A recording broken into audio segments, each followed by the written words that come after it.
Una altra proposta la trobem a Torredembarra. Ens situem a la Guerra de Successió, una guerra de la qual l'any vinent se'n celebren 300 anys.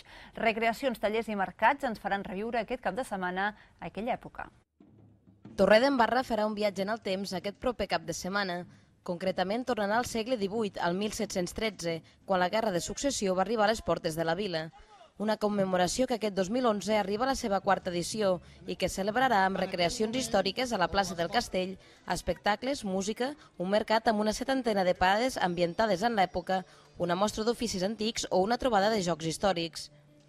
Des del consistori torrenc asseguren que han estat pioners en la commemoració d'aquesta batalla i de cara a l'any vinent, quan es compleixi el 300 aniversari, apostaran per convertir-se en la seu catalana de la celebració.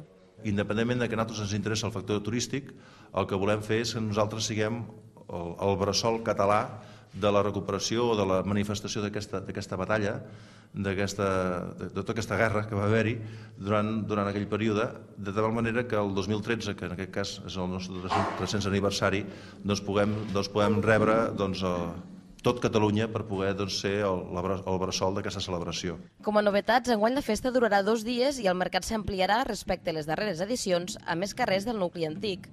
Pel que fa a les recreacions històriques, aniran a càrrec de 3 grups: Almansa 1707, Miquelets de Catalunya i Miquelets del Regne de València.